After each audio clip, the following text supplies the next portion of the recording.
think you had this. I think you were the first one that really said that drew attention to like that all the confusion around sex and gender was a symptom of civilizations in decline. Yeah, well, I got it from Douglas Murray. Oh, Douglas Murray. Yeah, Douglas Murray talked about this, that it seems like every civilization, when they're at the brink of collapse, becomes obsessed with gender. And he talked about ancient Greece and ancient Rome, and it just seems like a thing that people do when there's no real like physical conflict. Right. So people look for conflict that doesn't exist, and they find conflict in standard norms. They find conflict in societal norms. Shalom. I would like to give all honor, glory, and praises to Yahweh, Bahashem, Yahweh Shai, Bahashem Kakudash. I would like to give double honors to the apostles and the elders of Great Millstone. Salutations to all you sincere Akim, pushing this word across the four corners of the world. And as what you just saw from this previous video, podcaster Joe Rogan quoted Douglas Murray by stating, every civilization, when it's at the brink of collapse, it becomes obsessed with gender. And that's the common social problem within this confused state of America, which is indeed Babylon the Great according to the Holy Bible. Because once you go into the word Babylon, it goes into the Hebrew word Babal, which means disorder, chaos, confusion. Whereas everything within America is in a disarray concerning the family unit, sex, gender roles, with all this madness about gender pronouns and gender fluidity. And within this American society, everything is turned upside down. And they are enchanting the children of their so-called make-up beliefs, what they define as gender roles. So therefore, America is within a great state of moral decline. In the same fashions as ancient Sodom, ancient Gomorrah, and those other three ancient Canaanite cities along with them, and also ancient Greece and ancient Rome. So ultimately, America, known as Babylon the Great, hurtful works are being fulfilled. And that takes me to 2 Ezra 15 verse 5. Behold, said the Lord, I will bring plagues upon the world, the sword, famine, death, and destruction. And once you go into the word plague, it goes into like a widespread affliction or calamity. And it also goes into a highly infectious pestilence or disease, which is really divine retribution from Yahweh Ba'ashem Yahushai. But on a spiritual aspect, you think about like a plague going into that highly infectious pestilence or disease. Think about the ways of America. Hence, that Babylonian wine going into its democracy, its westernization, its Americanization. And according to Revelation 17:2, it's stated, with whom the kings of the earth have committed fornication, which goes into that spiritual adultery. And these satanic ways of America is very poisonous or toxic upon the inhabitants of the world. So that plague from a spiritual aspect can be alluded right to that decline of morality in this American society. And once you look up that definition for a moral decline, it goes into a term that refers to the deterioration of moral values and standards in a society. Some possible causes of moral decline are the breakdown of faith, the generational shift, the neglect of God, and the influence of popular opinion. And those are the consequences when you cast the words of Yahweh Ba'ashem Yahushua behind thee, as the self-proclaimed God of this world has done. So the more a kingdom or a society stray away from those moral values or standards, which goes into keeping the ways of Yahweh Ba'ashem Yahushua via their laws, statutes, and commandments, then therefore you're going to see a great increase in violence, hatred, division, injustice, and fraud, which is why wickedness has reached its apex within America. But who or what particular nation are part of transgressing the Most High's laws on a global level, changing the Most High's ordinance and breaking that everlasting covenant, and also a part of that contributing factor of America losing this moral compass? And let's get right quick, Romans 1:25. Who changed the truth of Yahweh Ba'ashem Yahushua into a lie, and worship and serve the creature more than the creator, who is blessed forever. Amen. So who is that main culprit when it says in 2 Thessalonians 2:4, who opposes and exalting himself above all that's called the Most High? And on down that chapter, it says, whose coming is after the working of Satan. It's only one particular nation that fits that checklist on a widely global scale. And let's get there right quick in the book of prayer, Azariah 1:9.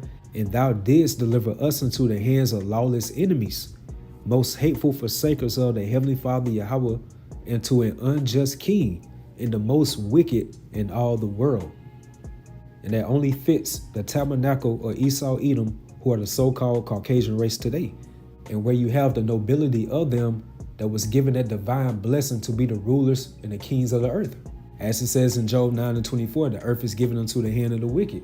So therefore Esau is that main source why everything within this society is in a disarray. And we are in those times prophetically where the tabernacle of Esau Edom is about to be rooted out of their rulership. So going back to what that guy stated at the beginning of this video on that Joe Rogan podcast, all the confusion around sex and gender is a symptom of a civilization in decline. And that's definitely a consequence due to Esau's westernization, that democracy, going into that Babylonian wine, partaking into the image of the beast. And that takes me right to 1 Corinthians 3:19. For the wisdom of this world is foolishness with Yahweh Ba'ashem Yahushua. So from Esau's science, his technology, his school systems, his influence, like anything that he upholds within this society as a standard, it's all unreasonable, unethical unto the ways of Yahweh Ba'ashem Yahushua. So therefore, for the wisdom of this world is foolishness with Yahweh Ba'ashem Yahushua, for it's written, he taketh the wise in their own craftiness. And that goes into the God of this world, Esau Edom, as it says that he's wiser than Daniel. However, if Esau was so wise in righteousness, being able to discern what is right, what is wrong, what is good, what is evil, which is true wisdom, then he would know from past civilizations or kingdoms, like what was one of the main contributing factors that made that particular kingdom go into moral decline. So obviously he did not want to learn by example. And that takes me to 2 Peter 2 verse 5. And spare not the old world, but save Noah the eighth person, a preacher of righteousness, bringing in a flood upon the world of the ungodly. So our forefather Noah and his household were the elect of their time frame. And Noah prophesied for 120 years, cautioning the people to get right with the Most High and forewarning them of an impending danger, aka the first death. Just like the sincere prophets are doing in this day of time, warning our people to choose life and enter not into the path of the wicked. And that's by being subscribed unto the God of this world, Esau Edom. And here's the point in verse 6. And turning the cities of Sodom and Gomorrah into ashes, condemn them with an overthrow, going into their downfall, making them an example unto those that after should live ungodly. And once you go into the word example, it goes into an illustration of a principle or a punishment given as a warning. Like if Esau was a wise judge, he would have taken heed unto ancient Sodom, ancient Gomorrah, and those other three ancient Canaanite cities of how they were burning after their sexual lusts and desires, as it says, going after strange flesh, just living a lifestyle which is a death style and moral corruptness, along with the downfall of ancient Greece and ancient Rome. So that was supposed to be that model or blueprint of not involving yourselves or your inhabitants in a lifestyle like this. But here comes Esau Edom being that ultimate can't get right. And as it says in 1 Samuel 15:23, for rebellion is as the sin of witchcraft, and stubbornness is as iniquity and idolatry. And rebellion is the common denominator of all Esau's ideologies and his philosophies. And Esau's well-favored harlot, America, upholds that same wicked standard as well. It promotes its inhabitants to live a sinful lifestyle. Do as thou wilt, obey your thirst, just do it, without any type of moral discipline or restrictions. So walking down a pattern like that with that mindset, what's going to be that overthrow or that downfall of America's empire? It's going to be the biggest desert upon this earth, laid totally waste by those nuclear missiles, and also by the fire that Yahushua along with the chariots are going to bring. Verse 7, and delivered just Lot, vexed with the filthy conversation of the wicked. And we as the hopeful elect are in that mindset as just Lot. Like it really hurts seeing how this society is being ran. And especially you cannot do anything about it. But that's exactly why the scripture is supposed to be our comfort. Wait ye upon me until I rise up against the prey. And be still and know that I am Yahweh Ba'ashem Yahushua. So it delivered just Lot, vexed with the filthy conversation of the wicked. Verse 8, for that righteous man dwelling among them and seeing and hearing vexed his righteous soul from day to day with their unlawful deeds. And that's going right back into the title of this lesson, that moral decline within America. which goes into the deterioration of moral values and standards in a society. And that leads me to Isaiah 14 verse 11. Thy pomp is brought down to the grave, and that pomp represents Esau's pride, his arrogancy. That's why it says in Isaiah 26 and 5, for he bringeth down them that dwell on high, the lofty city. And that's referring to America. And what's one of America's standards? Pride. And that's one of the 6 things that the Heavenly Father Yahweh hates.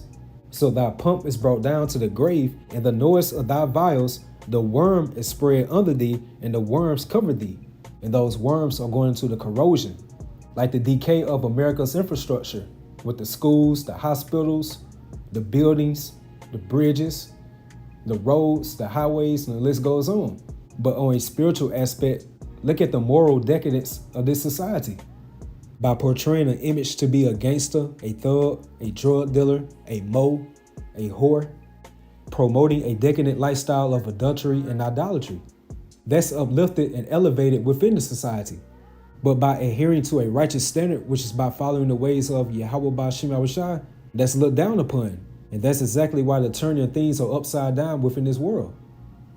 Verse 12, how art thou fallen from heaven, O Lucifer? So Esau is that light bearer on that left-hand side. How art thou cut down to the ground, which didst weaken the nations? So the tabernacle of Esau Edom is about to fall in a rapid fashion. That's why it says in Job 28, he shall fly away as a dream and shall not be found. And also linking up with Revelation 20 and 3, how he must be loose a little season. So his rulership is only for a short point of time.